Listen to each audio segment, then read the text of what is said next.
Hi friends, welcome to എജ്യുമെന്റോ. ഇന്ന് ഈ വീഡിയോയിൽ നമ്മൾ റാഷണൽ ഏജന്റ് എന്താണെന്നാണ് നോക്കാൻ പോകുന്നത്. ഏജന്റ് എന്ന് പറഞ്ഞാൽ എന്തായിരുന്നു? Something that acts is known as an agent. അങ്ങനെയാണെങ്കിൽ ആ ഏജന്റിന് എപ്പോഴാണ് നമ്മൾ റാഷണൽ ഏജന്റ് ആണെന്ന് പറയുന്നത്? ആ ഏജന്റ് പ്രൊവൈഡ് ചെയ്യുന്ന ബിഹേവിയർ, അതായത് ആ ഏജന്റ് ടേക്ക് ചെയ്യുന്ന ആക്ഷൻസ് എപ്പോഴും ഏറ്റവും കറക്റ്റ് ആയിട്ടുള്ള ആക്ഷൻസ് ആണ് എടുക്കുന്നതെങ്കിൽ നമ്മൾ എന്ത് പറയും? ആ ഏജന്റ് റാഷണൽ ഏജന്റ് ആണെന്ന് പറയും. അപ്പൊ നമുക്കിവിടെ ഈ റാഷണാലിറ്റി എന്ന് പറയുന്ന കോൺസെപ്റ്റ് ഓഫ് റാഷണാലിറ്റി എന്താണ്, റേഷണൽ ഏജന്റ് എന്താണെന്നുള്ളതിന്റെ ഡെഫിനേഷൻ ഒക്കെ നമുക്ക് ഈ വീഡിയോയിൽ കാണാം. So let's get started.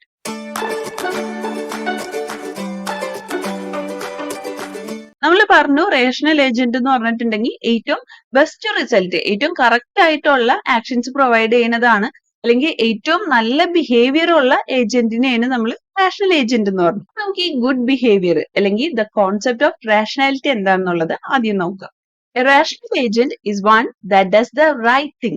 That is, every entry in the table for the agent function will be filled out correctly. നമ്മൾ പറഞ്ഞു നമുക്കൊരു ഏജന്റ് ഫംഗ്ഷൻ ഉണ്ടായിരിക്കും, അതായത് ആ ഏജന്റ് എന്താണോ പെർഫോം ചെയ്യാൻ പോണത് അതിന് നമുക്കൊരു ഫംഗ്ഷൻ ആയിട്ട് എഴുതാം. അതാണ് നമ്മളുടെ ഏജന്റ് ഫംഗ്ഷൻ. ഇൻപുട്ടിനെ ഔട്ട്പുട്ടിലോട്ട് മാപ്പ് ചെയ്യുന്ന ഫംഗ്ഷൻ ആണ് ഏജന്റ് ഫംഗ്ഷൻ. അപ്പൊ ആ ഫംഗ്ഷന് നമുക്കൊരു ടാബുലർ ഫോമിൽ എഴുതാനായിട്ട് പറ്റും എന്ന് പറഞ്ഞു. ഓരോ ഇൻപുട്ടിനും എന്ത് ഔട്ട്പുട്ട് പ്രൊവൈഡ് ചെയ്യണം എന്നുള്ളത് നമുക്കൊരു ടേബിൾ ഫോമിൽ ഫില്ല് ചെയ്ത് കൊടുക്കാനായിട്ട് പറ്റും. അപ്പൊ ആ ടേബിളിലെ എല്ലാ എൻട്രീസും കറക്റ്റ് ആയിട്ട് ഫില്ല് ചെയ്യാൻ പറ്റുകയാണെങ്കിൽ ആ ഏജന്റ് ഒരു റാഷണൽ ഏജന്റ് ആണ്. When an agent is plunked down in an environment, it generates a sequence of actions according to the percepts it receives. ഒരു ഏജന്റ് വർക്ക് ചെയ്യുന്നത് അതിന്റെ ഒരു എൻവയൺമെന്റിലായിരിക്കും. എൻവയൺമെന്റിൽ നിൽക്കുന്ന സമയത്ത് ഏജന്റ് ആ എൻവയൺമെന്റിൽ നിന്ന് കുറെ ഇൻപുട്സിനെ പെർസീവ് ചെയ്യും, അതായത് കുറെ പെർസെപ്റ്റ്സിനെ റിസീവ് ചെയ്യും. ആ റിസീവ് ചെയ്യുന്ന പെർസെപ്റ്റ്സിനെ ബേസ് ചെയ്തിട്ടായിരിക്കും ആ ഏജന്റ് എൻവയൺമെന്റിലോട്ട് തിരിച്ച് പ്രൊവൈഡ് ചെയ്യുന്ന ആക്ഷൻസ് എന്ന് പറയുന്നത്. This sequence of actions causes the environment to go through a sequence of states.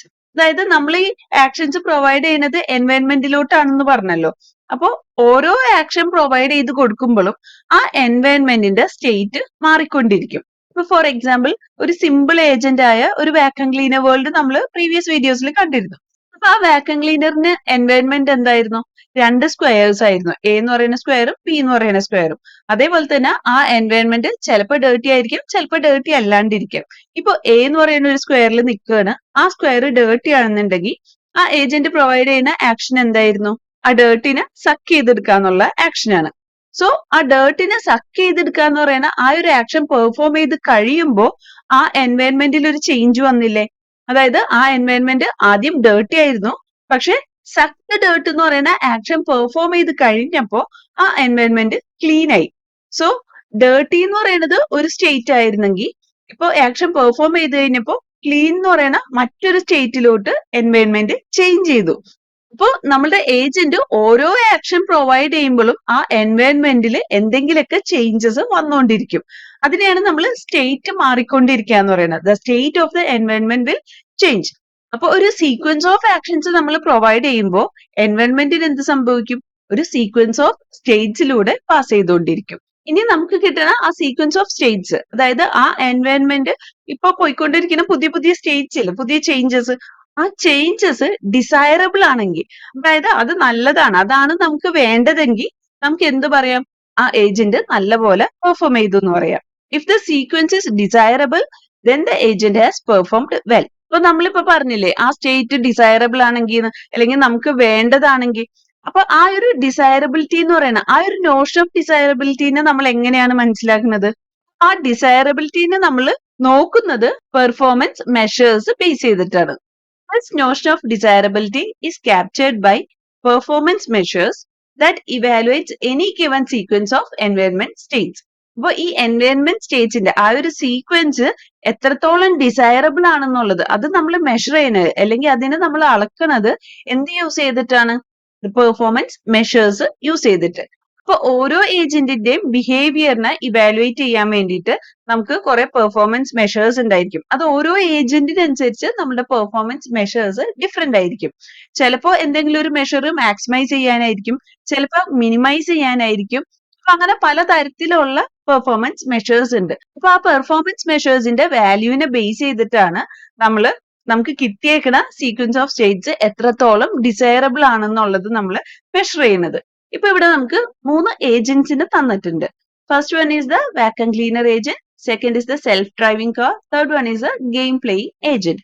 ഇങ്ങനെ 3 ഏജന്റ് തന്നിട്ട് ഈ 3 ഏജന്റിന്റെ പെർഫോമൻസ് മെഷേഴ്സ് എന്തൊക്കെയാണെന്നുള്ളത് നോക്കാം. First one, performance measures of A vacuum cleaner agent. ഇപ്പൊ ഒരു വാക്വം ക്ലീനർ വർക്ക് ചെയ്യുമ്പോ എങ്ങനെയാ, നമുക്ക് എന്താണ് ഡിസൈറബിൾ? ഒരു വാക്വം ക്ലീനർ വർക്ക് ചെയ്ത് കഴിയുമ്പോൾ നമുക്ക് എന്തൊക്കെയാണ് അതിൽ നിന്നും ശരിക്കും വേണ്ടത്?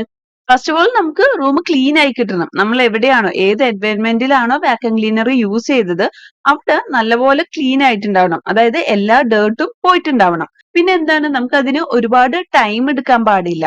നമുക്ക് ക്ലീൻ ആവാൻ വേണ്ടി ഒരുപാട് ടൈം എടുക്കാണ്, അധികം ഡേർട്ട് ഒന്നും സക്ക് ചെയ്തെടുക്കണില്ല. പതുക്കെയാണ് ഡേർട്സ് ഒക്കെ സക്ക് ചെയ്യണമെങ്കിൽ അത് അത്രത്തോളം ഡിസൈറബിൾ ആയിട്ടുള്ള വാക്വം ക്ലീനർ ആയിരിക്കില്ല, അല്ലെ? അപ്പോ amount of dirt cleaned up എന്ന് പറയുന്നത് ഒരു പെർഫോമൻസ് മെഷർ ആണ്. അതേപോലെ എമൗണ്ട് ഓഫ് ടൈം ടേക്കൺ, എത്രത്തോളം ടൈം എടുക്കുന്നു എന്നുള്ളത് ഒരു പെർഫോമൻസ് മെഷർ ആണ്. പിന്നെ നെക്സ്റ്റ് വൺ നോക്കിയേ, എമൗണ്ട് ഓഫ് ഇലക്ട്രിസിറ്റി കൺസ്യൂംഡ്. അതിപ്പോ നമുക്കറിയാം, നമ്മളൊരു ഇലക്ട്രോണിക് ഐറ്റം, ഇപ്പൊ വാക്വം ക്ലീനർ തന്നെയല്ല, ഏതൊരു ഇലക്ട്രോണിക് ഐറ്റം വാങ്ങാൻ പോകുമ്പോഴും നമ്മൾ അതിന്റെ ഇലക്ട്രിസിറ്റി കൺസംഷൻ എത്രയെന്ന് നോക്കും, അല്ലെ? എത്ര വാട്ട്സിന്റെ എന്നൊക്കെ നോക്കും. അപ്പൊ ഒരുപാട് ഇലക്ട്രിസിറ്റി കൺസ്യൂം ചെയ്യുന്നതാണെങ്കിൽ നമുക്ക് അതിനോട് താല്പര്യം ഉണ്ടാവില്ല. അപ്പോൾ നമുക്ക് വേണ്ടത് എമൗണ്ട് ഓഫ് ഇലക്ട്രിസിറ്റി കൺസംഷൻ എന്ന് പറയുന്നത് കുറവായിരിക്കണം. അതുപോലെ next one is level of noise generated. ഇതും ഒരു ഫാക്ടർ ആണല്ലേ. നമുക്ക് ഒരുപാട് നോയ്സിലാണ് ഇത് വർക്ക് ചെയ്യണമെങ്കിൽ നമുക്ക് അതിനോട് വലിയ താല്പര്യം ഉണ്ടാവില്ല. ഇപ്പൊ നമ്മളിവിടെ വാക്വം ക്ലീനർ ഏജന്റിന്റെ ഈ ഒരു എക്സാമ്പിൾ എടുക്കുകയാണെങ്കിൽ ഇവിടെ ഫസ്റ്റ് വന്ന് നോക്കിയ amount of dirt cleaned up, അത് നമുക്ക് മാക്സിമൈസ് ചെയ്യാനായിരിക്കും താല്പര്യം. ഏറ്റവും കൂടുതൽ ഡേർട്ടിനെ ക്ലീൻ ചെയ്യണം. അപ്പൊ ഇത് നമ്മൾ മാക്സിമൈസ് ചെയ്യാനായിട്ട് നോക്കും. സെക്കൻഡ് വൺ എന്താ, എമൗണ്ട് ഓഫ് ടൈം ടേക്കൺ, എത്രത്തോളം ടൈം എടുത്തിട്ടാണ് ക്ലീൻ ആവുന്നത്, അത് നമുക്ക് പെട്ടെന്ന് തന്നെ ക്ലീൻ ആയി കിട്ടണം. അപ്പൊ നമുക്ക് ഇവിടെ എന്താ വേണ്ടത്, ടൈം ടേക്കണിനെ നമുക്ക് മിനിമൈസ് ചെയ്യാണ് വേണ്ടത്. അതേപോലെ എമൗണ്ട് ഓഫ് ഇലക്ട്രിസിറ്റി കൺസ്യൂംഡ്, നമുക്ക് ഈ വാക്വം ക്ലീനർ വർക്ക് ചെയ്യാനായിട്ട് എത്രത്തോളം ഇലക്ട്രിസിറ്റിനെ കൺസ്യൂം ചെയ്യണം എന്നുള്ളത്, അതും നമുക്ക് മിനിമം ഇലക്ട്രിസിറ്റിയിൽ വർക്ക് ചെയ്യണ മെഷീൻ ആയിരിക്കും വാങ്ങാൻ താല്പര്യമുള്ളത്. Last one is level of noise generated. അപ്പൊ ലെവൽ ഓഫ് നോയ്സ് എന്ന് പറയുന്നതും നമുക്ക് മിനിമൈസ് ചെയ്യണം. ഒരുപാട് സൗണ്ടിൽ വർക്ക് ചെയ്യുന്ന മെഷീൻസിനോട് നമുക്ക് താല്പര്യം ഉണ്ടാവില്ല. അപ്പൊ ഇതൊക്കെ ഇത്രയല്ല പെർഫോമൻസ് മെഷേഴ്സ് എന്ന് പറയുന്നത്. വാക്വം ക്ലീനർ ഏജന്റിന്റെ നോക്കുമ്പോൾ നമുക്ക് ഇനിയും കുറെ പെർഫോമൻസ് മെഷേഴ്സിനെ കൺസിഡർ ചെയ്യാൻ പറ്റും. അപ്പൊ അതിൽ ചില മെഷേഴ്സ് നമുക്ക് മാക്സിമൈസ് ചെയ്യാനായിരിക്കും, ചില മെഷേഴ്സ് നമുക്ക് മിനിമൈസ് ചെയ്യാനായിരിക്കും. അപ്പൊ ഈ മെഷേഴ്സിന്റെ, ഈ പെർഫോമൻസ് മെഷേഴ്സിന്റെ വാല്യൂസ് എന്താണോ അതിനെ ബേസ് ചെയ്തിട്ടായിരിക്കും നമ്മളുടെ ഈ ഏജന്റ് എത്രത്തോളം ഗുഡ് ബിഹേവിയർ ആണ് അല്ലെങ്കിൽ എത്രത്തോളം ഡിസൈറബിൾ ആണെന്നുള്ളത് നമുക്ക് മനസ്സിലാക്കാൻ പറ്റുന്നത്. ഇപ്പൊ നമ്മൾ സെക്കൻഡ് വൺ നോക്കിയേ, the performance measures of a self driving car. ഇപ്പൊ ഒരു സെൽഫ് ഡ്രൈവിംഗ് കാർ കൺസിഡർ ചെയ്യുമ്പോൾ എങ്ങനെയാണ്, ഇപ്പൊ first one time to reach the destination. ഇപ്പൊ നമ്മൾ സെൽഫ് ഡ്രൈവിംഗ് കാർ എന്ന് പറയുമ്പോൾ എങ്ങനെയാ, നമ്മൾ കയറുമ്പോൾ തന്നെ ആദ്യം നമ്മളുടെ ഡെസ്റ്റിനേഷൻ ഏതാണെന്നുള്ളത് നമ്മൾ ഫിക്സ് ചെയ്ത് കൊടുക്കും. പിന്നെ ഡ്രൈവർ ഇല്ലാണ്ട് തന്നെ സ്വയം ആ കാർ ഡ്രൈവ് ചെയ്ത് നമ്മളുടെ ഡെസ്റ്റിനേഷനിൽ നമ്മൾ എത്തിച്ചേരും. അതാണ് സെൽഫ് ഡ്രൈവിംഗ് കാർ, അല്ലെ? അപ്പൊ ഞാൻ ഈ സെൽഫ് ഡ്രൈവിംഗ് കാറിന്റെ അത് വർക്ക് ചെയ്യുന്ന, അത് മൂവ് ചെയ്യുന്ന ഒരു വീഡിയോ ഒക്കെ ആപ്ലിക്കേഷൻസ് ഓഫ് AI എടുത്ത സമയത്ത് ഇട്ടിട്ടുണ്ടായിരുന്നു. അപ്പൊ നിങ്ങൾക്ക് വേണമെങ്കിൽ ആ വീഡിയോ ഒന്ന് ജസ്റ്റ് കാണാം. അപ്പൊ നമുക്ക് പെർഫോമൻസ് മെഷേഴ്സ് നോക്കാം. ഫസ്റ്റ് വൺ പറഞ്ഞു time to reach the destination. നമ്മൾ എത്രത്തോളം ടൈം എടുത്തിട്ടാണ് ഡെസ്റ്റിനേഷനിൽ എത്തണത് എന്നുള്ളത്. നമുക്ക് എന്താ വേണ്ടത്, നമുക്ക് ഒരുപാട് ടൈം എടുക്കാണ്ട് ഏറ്റവും ബെസ്റ്റ് റൂട്ടിലൂടെ, ചിലപ്പോൾ നമ്മുടെ ഡെസ്റ്റിനേഷനിൽ എത്താൻ ഒരുപാട് റൂട്ട്സ് ഉണ്ടാവും. അതിൽ ഏറ്റവും വളഞ്ഞു തിരിഞ്ഞു പോണ വഴി കൂടി പോയി ഒരുപാട് ടൈം എടുത്താൽ അത്ര ഡിസൈറബിൾ ആയിട്ടുള്ള ആക്ഷൻ ആവില്ല. നമുക്ക് വേണ്ടത് എന്താ, ഏറ്റവും നല്ല റൂട്ടിൽ കൂടി, എന്നാൽ ഏറ്റവും ഷോർട്ട് ആയ റൂട്ടിൽ കൂടി നമുക്ക് മിനിമം ടൈമിൽ ഡെസ്റ്റിനേഷനിൽ റീച്ച് ചെയ്യണം. അപ്പൊ ഇതാണ് ഒരു performance measure. Next one is safety. ഭയങ്കര റാഷ് ആയിട്ടൊക്കെ ഡ്രൈവ് ചെയ്യണമെങ്കിൽ നമുക്ക് ആ കാറിൽ ഇരിക്കാനായിട്ട് താല്പര്യം ഉണ്ടാവില്ല, അല്ലെ? എപ്പോഴും നമുക്ക് നമ്മുടെ സേഫ്റ്റിയാണ് ഏറ്റവും ഇമ്പോർട്ടന്റ് ആയിട്ടുള്ളത്. അപ്പൊ നമുക്ക് മാക്സിമം സേഫ്റ്റി ഉണ്ടായിരിക്കണം. അതുപോലെ റിലയബിലിറ്റി ആണെങ്കിലും നമുക്ക് മാക്സിമം റിലയബിൾ ആയിരിക്കണം. Predictability of behaviour of other agents. അതുകൊണ്ട് എന്താ ഉദ്ദേശിക്കുന്നത്, ഇപ്പോ ഈ driving car, self driving car എന്ന് പറയുന്നത് ഒരു റോട്ടിലൂടെ ആയിരിക്കും പോകുന്നത്. റോട്ടിൽ കൂടി പോകുമ്പോൾ അവിടെ ബാക്കിയുള്ള ഏജന്റുകൾ ഉണ്ടായിരിക്കാം. ആ റോട്ടിലുള്ള മറ്റു കാറുകൾ ഉണ്ടാവാം, പെഡസ്ട്രിയൻസ് ഉണ്ടാവാം, ട്രാഫിക് സിഗ്നൽസ് ഉണ്ടാവാം, സ്ട്രേ ഡോഗ്സ് ഉണ്ടാവാം, അതും അല്ലെങ്കിൽ റോട്ടില് പാത്ത് ഹോൾസും പഡിൽസ് ഒക്കെ ഉണ്ടാവാം, അല്ലെ? പ്രത്യേകിച്ച് നമ്മളുടെ കേരളത്തിലെ റോഡാണെങ്കിൽ ഒരുപാട് കുണ്ടുകുഴികൾ ഉണ്ടാവും, അല്ലെ? അപ്പൊ ബാക്കിയുള്ള ഈ ഏജൻസിന്റെ ബിഹേവിയറിനെ പ്രെഡിക്റ്റ് ചെയ്യാനായിട്ട് പറ്റണം. ഏറ്റവും മാക്സിമം നല്ല രീതിയിൽ പ്രെഡിക്റ്റ് ചെയ്യാൻ പറ്റുന്ന സെൽഫ് ഡ്രൈവിംഗ് കാർ ആണ് നമുക്ക് ഡിസൈറബിൾ ആയിട്ടുള്ളത്. ഇപ്പൊ ഫോർ എക്സാമ്പിൾ നമ്മൾ കാറിൽ മൂവ് ചെയ്തുകൊണ്ടിരിക്കുന്ന സമയത്ത് ഒരു പെഡസ്ട്രിയൻ അവിടെ റോഡ് ക്രോസ് ചെയ്യാൻ നിൽക്കുന്നൊക്കെ. അപ്പൊ അയാൾ അവിടെ നിൽക്കണ കാണുമ്പോൾ ഈ കാറിന് പ്രെഡിക്റ്റ് ചെയ്യാൻ പറ്റണം. അയാൾ ചിലപ്പോൾ ക്രോസ് ചെയ്യാനായിട്ട് ചാൻസ് ഉണ്ടെന്നുള്ളത് ഈ കാറിന് പ്രെഡിക്റ്റ് ചെയ്യാനായിട്ട് പറ്റണം. അതാണ് നമ്മൾ predictability of behaviour of other agents എന്ന് പറയുന്നത്. Next one is a game playing agent. ഇപ്പൊ ഗെയിം പ്ലേയിങ് ഏജന്റ് എന്ന് പറഞ്ഞാൽ എന്താ? ഇപ്പൊ ഫോർ എക്സാമ്പിൾ നമുക്ക് ചെസ് കൺസിഡർ ചെയ്യാം. ഇപ്പൊ നമ്മൾ കമ്പ്യൂട്ടറുമായിട്ട് ചെസ് കളിക്കില്ലേ, ഓപ്പണന്റ് 2 പ്ലെയർ അല്ലാണ്ട് നമ്മൾ സിസ്റ്റത്തിന്റെ കൂടെ ചെസ് കളിക്കുന്ന സമയത്ത് എന്താ, ആ സിസ്റ്റം കളിക്കുന്ന ഗെയിം പ്ലേയിങ് ഏജന്റ് എന്ന് പറയുന്നത് ഒരു AI ഏജന്റ് ആണ്. അപ്പൊ നമ്മളുടെ ഓരോ മൂവ്മെന്റും അവര് അനലൈസ് ചെയ്തിട്ട് അവര് നെക്സ്റ്റ് സ്റ്റെപ്പ് ചെയ്യുള്ളൂ. അപ്പൊ ആ ഒരു ഏജന്റിന്റെ ഡിസൈറബിലിറ്റി എന്താ? അവര് മാക്സിമം വിൻ ചെയ്യണം. അതായത് നമ്മള് ബീറ്റ് ചെയ്യാനായിട്ട് പറ്റണ ഏജന്റ് ആയിരിക്കണം ഓപ്പോസിറ്റ് സൈഡിൽ ശരിക്കും ഉണ്ടാവേണ്ടത്. വിൻ ടു ലോസ് റേഷ്യോ എന്ന് പറയുന്നത്, ആ വിൻ ടു ലോസ് റേഷ്യോ എന്ന് പറയുന്നത് എപ്പോഴും മാക്സിമം ആയിരിക്കണം. എപ്പോഴും വിൻ ചെയ്യാൻ സാധ്യത കൂടിയ ഏജന്റ് ആയിരിക്കണം. അതുപോലെ റോബസ്റ്റ്നെസ് ആണെങ്കിലും മാക്സിമം ആയിരിക്കണം. അൺപ്രഡിക്റ്റബിലിറ്റി എന്ന് പറയുന്നതും മാക്സിമം ആയിരിക്കണം. അൺപ്രഡിക്റ്റബിലിറ്റി എന്തിനു വേണ്ടിയിട്ടുള്ളതാ? Confuse the opponent. അതായത് ഈ ഗെയിം പ്ലേയിങ് ഏജന്റ് ഏതെങ്കിലും ഒരു ചെസ്സിലത്തെ ഒരു പീസിനെ മൂവ് ചെയ്തിട്ടുണ്ടെങ്കിൽ ഓപ്പണന്റിന് മനസ്സിലാവരുത് ഇയാളുടെ സ്ട്രാറ്റജി എന്താണ്, ഈ ഗെയിം പ്ലേയിങ് ഏജന്റ് എന്താണ് ഉദ്ദേശിക്കുന്നത്, അവര് നെക്സ്റ്റ് സ്റ്റെപ്പ് എന്താണ് എടുക്കാൻ പോകുന്നത്, നമ്മൾ ബീറ്റ് ചെയ്യാൻ പറ്റുന്ന എന്തെങ്കിലും സ്റ്റെപ്പ് ആണോ, അതിനെ പ്രെഡിക്റ്റ് ചെയ്യാനായിട്ട് ഓപ്പണന്റിന് പറ്റരുത്. അപ്പൊ മാക്സിമം ഓപ്പണന്റിനെ കൺഫ്യൂസ് ചെയ്യണം. എന്നാലാണ് ഈ ഗെയിം പ്ലേയിങ് ഏജന്റിന്റെ വിൻ പെർസെന്റേജ്, അയാൾക്ക് ജയിക്കാനുള്ള സാധ്യത കൂടുള്ളൂ. അപ്പൊ അൺപ്രഡിക്റ്റബിലിറ്റി എന്ന് പറയുന്നത് ഈ ഏജന്റിന്റെ മാക്സിമം ആയിരിക്കണം. അപ്പൊ ഇതൊക്കെ ജസ്റ്റ് കുറച്ച് എക്സാമ്പിൾസ് ആണ് ഡിഫറെന്റ് ഏജന്റ്സിന്റെയും അതിന്റെ പെർഫോമൻസ് മെഷേഴ്സ് എന്താണ്, അത് നമ്മൾ മാക്സിമൈസ് ചെയ്യണോ മിനിമൈസ് ചെയ്യണോ വേണ്ടതെന്നൊക്കെ ഉള്ള കുറച്ച് എക്സാമ്പിൾസ് ആണ്. അപ്പൊ ഇതുപോലത്തെ എക്സാമ്പിൾസ് എക്സാമിന് എന്തായാലും വരാറുണ്ട്, എല്ലാ തവണയും എക്സാമിന് വരാറുള്ളതാണ്. അത് പെർഫോമൻസ് മെഷേഴ്സ് എഴുതാൻ വേണ്ടി മാത്രമല്ല, എക്സാമിന് വരാറ് പീസ് എന്ന ക്വസ്റ്റ്യൻ ആണ്. അതായത് PEAS, പീസ്. പീസ് എന്ന് ഉദ്ദേശിക്കുന്നത്, പി എന്ന് പറയുന്നത് പെർഫോമൻസ് മെഷർ, ഇ എന്ന് പറയുന്നത് എൻവയൺമെന്റ്, എ എന്ന് പറയുന്നത് actuators and S for sensors. അപ്പൊ നമുക്കൊരു ഏജന്റ് തന്നിട്ട് ആ ഏജന്റിന്റെ പീസ് ഏതൊക്കെയാണെന്നുള്ളത് സ്പെസിഫൈ ചെയ്യാനായിട്ട് പറയും. അപ്പൊ നമുക്ക് ഒരു ഏജന്റിനെ കിട്ടുമ്പോൾ നമ്മൾ അതിനെപ്പറ്റി ആലോചിക്കുക, ആ ഏജന്റ് എങ്ങനെയാണ് വർക്ക് ചെയ്യുന്നത്, അതിന്റെ എന്തൊക്കെ പ്രോപ്പർട്ടീസിനെ നമുക്ക് മാക്സിമൈസ് ചെയ്യണം, എന്തൊക്കെ പ്രോപ്പർട്ടീസിനെ നമുക്ക് മിനിമൈസ് ചെയ്യണം, അതായിരിക്കും നമ്മളുടെ പെർഫോമൻസ് മെഷേഴ്സ് എന്ന് പറയുന്നത്. അതുപോലെ തന്നെ അതിന്റെ എൻവയൺമെന്റ്, ആ ഏജന്റ് വർക്ക് ചെയ്യുന്നത് ഏത് എൻവയൺമെന്റിലായിരിക്കും, ആ എൻവയൺമെന്റിൽ എന്തൊക്കെ കാര്യങ്ങൾ ഉണ്ടായിരിക്കും. ഇപ്പൊ ഈ സെൽഫ് ഡ്രൈവിംഗ് കാർ പറഞ്ഞപ്പോൾ നമ്മൾ പറഞ്ഞില്ലേ, അതർ കാറുകൾ ഉണ്ടായിരിക്കും, അതായത് അതർ ഏജന്റ്സ് ഉണ്ടായിരിക്കും, പാസഞ്ചേഴ്സ് ഉണ്ടായിരിക്കും, പാത്ത് ഹോൾസ് ഉണ്ടായിരിക്കും. അപ്പൊ ഇതൊക്കെ എൻവയൺമെന്റിൽ വരുന്ന കാര്യങ്ങളാണ്. അതുപോലെ ആക്ച്വേറ്റേഴ്സ് എന്തായിരുന്നു? ഒരു ഏജന്റ് എന്തെങ്കിലും ആക്ഷൻ പെർഫോം ചെയ്യാൻ വേണ്ടിയിട്ട് യൂസ് ചെയ്യുന്നതാണ് ആക്ച്വേറ്റേഴ്സ്. ഇപ്പൊ ഈ സെൽഫ് ഡ്രൈവിംഗ് കാറിന്റെ കേസ് എടുക്കുകയാണെങ്കിൽ അതിന് ആ വണ്ടി മൂവ് ചെയ്യാനായിട്ട് ആക്സിലറേറ്റർ വേണം, ബ്രേക്ക് വേണം, ലെഫ്റ്റിലേക്കും റൈറ്റിലേക്കും മൂവ് ചെയ്യിക്കാനായിട്ട് സ്റ്റിയറിംഗ് വേണം.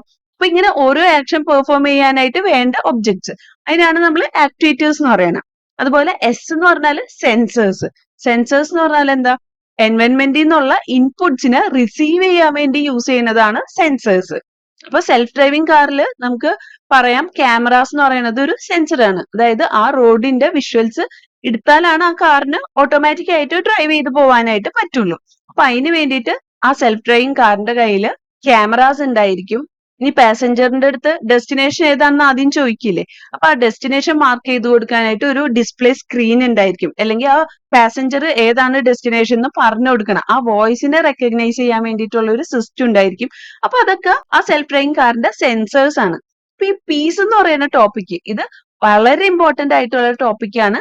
ഇത് ഞാൻ നെക്സ്റ്റ് വീഡിയോയിൽ സെപ്പറേറ്റ് ആയിട്ട് പീസ് എന്താണെന്നുള്ളത് ഡിസ്ക്രൈബ് ചെയ്യുന്നുണ്ട്. അപ്പൊ അത് നിങ്ങൾ ഇമ്പോർട്ടന്റ് ആയിട്ട് സ്കിപ്പ് ചെയ്യാണ്ട് അത് പഠിക്കണം. അതുപോലെ തന്നെ കുറെ ഏജന്റ്സിന്റെ പീസ് പഠിച്ചു വെക്കുക. ഇനി എക്സാമിന് ഒരു പുതിയ ഏജന്റ് ആണ് തരുന്നെങ്കിൽ ആ പുതിയ ഏജന്റ് എങ്ങനെയാണ് വർക്ക് ചെയ്യുന്നത്, എന്തൊക്കെയാണ് നമുക്ക് ഡിസൈറബിൾ എന്നുള്ളത് ആലോചിച്ച് അതിന്റെ പീസ് എന്താണെന്നുള്ളത് നിങ്ങൾ എഴുതുക. ഓക്കെ, അപ്പൊ നമ്മളിപ്പോ പെർഫോമൻസ് മെഷർ എന്താണെന്നുള്ളതും പെർസെപ്റ്റ് സീക്വൻസ് എന്താന്നൊക്കെ നമുക്ക് മനസ്സിലായിട്ടുണ്ട്. അപ്പൊ ഇതിനൊക്കെ ബേസ് ചെയ്തിട്ട് നമുക്ക് റാഷണൽ ഏജന്റ് എന്താണെന്നുള്ളത് ഒന്നുകൂടി പറയാം. A rational agent acts so as to maximize the expected value of performance measures given the percept sequence it has seen so far.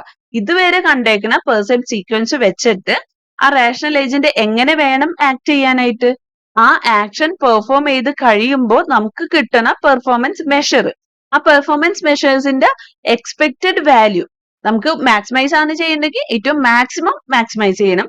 ഇനി അതല്ല നമുക്ക് മിനിമൈസ് ആണ് ചെയ്യേണ്ടെങ്കിൽ ഏറ്റവും മാക്സിമം മിനിമൈസ് ചെയ്യണം. അങ്ങനെയുള്ളതാണ് നമ്മളുടെ റേഷണൽ ഏജന്റ്. അപ്പൊ ഡെഫിനേഷൻ ഓഫ് റേഷണൽ ഏജന്റ് എന്ന് പറയുന്നത് കുറെ കൂടി ഫോർമൽ ആയിട്ട് ഇവിടെ കൊടുത്തിട്ടുണ്ട്. For each possible percept sequence a rational agent should select an action that is expected to maximize its performance measures given the evidence provided by perceived sequence and whatever built-in knowledge the agent has. Built-in knowledge എന്ന് പറഞ്ഞാൽ എന്താ? ഇപ്പൊ ഒരുപാട് ഇൻപുട്ടുകൾ receive ചെയ്ത് കഴിഞ്ഞു നിൽക്കുക. അതായത് ഇപ്പൊ ഒരു പെർസെപ്റ്റ് സീക്വൻസ് ഉണ്ട്, കുറെ ഇൻപുട്ടുകൾ റിസീവ് ചെയ്തു. അപ്പൊ ആ റിസീവ് ചെയ്ത ഇൻപുട്ടുകളിൽ നിന്നും ഈ ഏജന്റ് സ്വന്തമായിട്ട് ഒരു നോളേജ് ഉണ്ടാക്കിയെടുക്കും. ആ നോളേജിനെയാണ് നമ്മൾ ബിൽറ്റ് ഇൻ നോളേജ് എന്ന് പറയുന്നത്. അപ്പൊ ഏജന്റ് കുറെ കാര്യങ്ങൾ പെർസീവ് ചെയ്യുന്നുണ്ട്, അതാണ് ആ ഏജന്റിന്റെ പെർസെപ്റ്റ് സീക്വൻസ്. ഇനി ആ സീക്വൻസിനെ ബേസ് ചെയ്തിട്ട് ഒരു കാര്യം മനസ്സിലാക്കി എടുത്തിട്ടുണ്ട്, ഒരു അറിവ് ഉണ്ടാക്കിയെടുത്തിട്ടുണ്ട്, അതാണ് ആ ഏജന്റിന്റെ ബിൽറ്റ് ഇൻ നോളേജ്. അപ്പൊ ഈ പെർസെപ്റ്റ് സീക്വൻസിനെയും ആ ബിൽറ്റ് ഇൻ നോളേജിനെയും ബേസ് ചെയ്തിട്ട് ആ ഏജന്റ് ഒരു ആക്ഷൻ പ്രൊവൈഡ് ചെയ്യണം. അപ്പൊ ആ ആക്ഷൻ എന്ന് പറയുന്നത് ഒരു റാഷണൽ ഏജന്റ് ആണെങ്കിൽ ആ ആക്ഷൻ എന്ന് പറയുന്നത് എങ്ങനത്തെ ആക്ഷൻ ആയിരിക്കണം? നമ്മുടെ പെർഫോമൻസ് മെഷറിനെ ഏറ്റവും മാക്സിമൈസ് ചെയ്യുന്ന രീതിയിലുള്ള ആക്ഷൻ ആയിരിക്കണം. അപ്പൊ ഇതാണ് റാഷണൽ ഏജന്റിന്റെ ഒരു ഫോർമൽ ഡെഫിനിഷൻ എന്ന് പറയുന്നത്. What is rational at A given time depends on 4 things. എന്താണ് റാഷണൽ എന്നുള്ളത് 4 കാര്യങ്ങൾ ഡിപ്പെൻഡ് ചെയ്തിരിക്കുകയാണ്. ഫസ്റ്റ് വൺ എന്ന് പറയുന്നത് നമ്മുടെ performance measure. Second one agents prior knowledge of the environment. ആ എൻവയൺമെന്റിനെ പറ്റിയിട്ട് എന്തൊക്കെ നോളേജ് ആ ഏജന്റിന്റെ കയ്യിലുണ്ട്. The actions that the agent can perform. ആ ഏജന്റിന് എന്തൊക്കെ ആക്ഷൻസ് ആണ് പ്രൊവൈഡ് ചെയ്യാൻ പറ്റുന്നത്. അതുപോലെ തന്നെ ഏജന്റിന്റെ പെർസെപ്റ്റ് സീക്വൻസ് ടു ഡേറ്റ്, ഇതുവരെ എന്തൊക്കെ ഇൻപുട്സിനെ റിസീവ് ചെയ്തിട്ടുണ്ട്. അതാണ് പെർസെപ്റ്റ് സീക്വൻസ് ടു ഡേറ്റ് എന്ന് പറയുന്നത്. ഇനി ഈ റേഷണൽ ഏജന്റ് പഠിക്കുന്ന സമയത്ത് നിങ്ങൾ 3 ടേംസും കൂടി മനസ്സിലാക്കേണ്ടതുണ്ട്. ഇതാണ് ഒംനിസെൻസ്, ലേണിംഗ് ആൻഡ് ഓട്ടോണമി. നമ്മൾ ഒരു ഏജന്റിനെ എപ്പോഴാണ് ഒംനീഷ്യന്റ് ആണെന്ന് പറയുന്നത്? An omniscient agent knows the actual outcome of its actions and can act accordingly. അതായത് ഒരു ആക്ഷൻ പെർഫോം ചെയ്ത് കഴിഞ്ഞാൽ എന്താണ് അതിന്റെ ഔട്ട്കം എന്നുള്ളത് നേരത്തെ തന്നെ അറിയാം. ഇപ്പൊ നമുക്ക് ഒരു കാര്യം ചെയ്ത് കഴിയുമ്പോഴല്ല ഇത് ചെയ്ത് കഴിഞ്ഞപ്പോ ഇങ്ങനെ സംഭവിച്ചു എന്നുള്ളത് മനസ്സിലാവുന്നത്. പക്ഷെ ഒംനീഷ്യന്റ് ആയിട്ടുള്ള ഏജന്റ് ആണെങ്കിൽ ചെയ്യുന്നതിന് മുന്നേ തന്നെ അറിയാൻ പറ്റും, ഞാൻ ഇന്നത് ചെയ്താൽ ഇന്നത് സംഭവിക്കും. But omniscience is impossible in reality. അതുപോലെ തന്നെ ഇൻഫോർമേഷൻ ഗ്യാദറിംഗ്. ഇൻഫോർമേഷൻ ഗ്യാദറിംഗ് എന്ന് പറയുന്നത് റാഷണാലിറ്റിയുടെ ഇമ്പോർട്ടന്റ് ആയിട്ടുള്ള ഒരു പാർട്ടാണ്. കാരണം നമ്മൾ പറഞ്ഞു റാഷണൽ ആണെന്ന് പറയണമെങ്കിൽ അതിന്റെ ബിൽറ്റ് നോളേജിന് ഇമ്പോർട്ടൻസ് ഉണ്ട്. അപ്പൊ ഈ നോളേജ് എങ്ങനെയാണ് ഉണ്ടാവുന്നത്? ആ ഏജന്റിന് കിട്ടുന്ന ഓരോ പെർസെപ്റ്റിനെയും ഓരോ ഇൻപുട്ടിനെയും ബേസ് ചെയ്തിട്ട് പുതിയ ഇൻഫോർമേഷനെ ഉണ്ടാക്കിയെടുക്കുന്നതാണ്, പുതിയ നോളേജിനെ ഉണ്ടാക്കിയെടുക്കുന്നതാണ്. അപ്പൊ ഓരോ ഇൻപുട്ടിന്റെ കയ്യിൽ നിന്നും ഓരോ ഇൻഫോർമേഷൻസ് ഗ്യാദർ ചെയ്യാന്ന് പറയുന്നത്, അല്ലെങ്കിൽ ഇൻഫോർമേഷൻസ് കളക്ട് ചെയ്യാന്ന് പറയുന്നത് important part of rationality ആണ്. To be rational, we also need to explore the environment. നമുക്ക് നമ്മുടെ എൻവയൺമെന്റിനെ പറ്റിയിട്ട് നല്ല അറിവുണ്ടായിരിക്കണം. അതാണ് നമ്മൾ prior knowledge of the environment എന്ന് ഉദ്ദേശിക്കുന്നത്. അപ്പൊ ആ എൻവയൺമെന്റിനെ നല്ലപോലെ എക്സ്പ്ലോർ ചെയ്താലാണ് നമുക്ക് റാഷണൽ ആവാൻ പറ്റുള്ളൂ. Thus, a rational agent not only gathers information but also learns as much as possible from what it perceives. അതേപോലെ റേഷണൽ ഏജന്റിന്റെ വേറൊരു പ്രോപ്പർട്ടിയാണ് autonomous. Rational agent should be autonomous. Autonomous എന്ന് പറഞ്ഞാൽ എന്താ? ഓട്ടോമാറ്റിക് ആയിട്ട് വർക്ക് ചെയ്യാനായിട്ട് പറ്റണം. It should learn what it can to compensate for partial or incorrect prior knowledge. അതിന് ഇനീഷ്യലി ഒരു കംപ്ലീറ്റ് നോളേജ് ഇല്ലാത്തതിന്റെ പേരിൽ എന്തെങ്കിലുമൊക്കെ പ്രശ്നങ്ങൾ ഉണ്ടാവുകയാണെങ്കിൽ അതിനെയൊക്കെ കോമ്പൻസേറ്റ് ചെയ്യാൻ പറ്റണം. അതായത് സ്വന്തമായിട്ട് ലേൺ ചെയ്ത് സ്വന്തമായിട്ട് ഇൻഫോർമേഷൻസിനെ ഗ്യാദർ ചെയ്ത് അതിന്റെ എൻവയൺമെന്റിനെ എക്സ്പ്ലോർ ചെയ്ത് പയ്യെ പയ്യെ എന്ത് വേണം? ഈ ഇൻകറക്റ്റ് ആയിട്ടുള്ള പ്രയർ നോളേജിനെ അല്ലെങ്കിൽ പാർഷ്യൽ ആയിട്ടുള്ള നോളേജിനൊക്കെ കോമ്പൻസേറ്റ് ചെയ്യാൻ പറ്റണം. അതിനൊക്കെ മറികടന്ന് ഒരു കംപ്ലീറ്റ് നോളേജ് ഉണ്ടാക്കിയെടുക്കാനായിട്ട് ഈ റേഷണൽ ഏജന്റിന് പറ്റണം. അത് ഓട്ടോമാറ്റിക് ആയിട്ട് ചെയ്യണം. നമ്മൾ അതിനെ പഠിപ്പിച്ചു കൊടുക്കാണ്ട് ആ ഏജന്റ് സ്വന്തമായിട്ട് അത് ലേൺ ചെയ്തെടുക്കണം. അതിനെയാണ് നമ്മൾ ഓട്ടോണോമസ് എന്ന് പറയുന്നത്. അപ്പൊ അങ്ങനെ ഓട്ടോണോമസ് ആയിട്ട് ലേൺ ചെയ്താണ് ഏജന്റ് സ്വന്തമായിട്ട് ഇംപ്രൂവ് ചെയ്യുന്നത്. So all agents can improve their performance through learning. അപ്പൊ ഇത്രയാണ് നമുക്ക് റാഷണൽ ഏജന്റിനെ പറ്റി പഠിക്കാനുള്ളത്. നമുക്കിനി നെക്സ്റ്റ് വീഡിയോയിൽ ഓരോ ഏജന്റിന്റെ പീസ് എന്താ, അതായത് ഒരു എൻവയൺമെന്റിന്റെ എങ്ങനെയാണ് നമ്മൾ സ്പെസിഫൈ ചെയ്യുന്നത് അത് നമുക്ക് കാണാം. So see you soon in the next video. Thank U.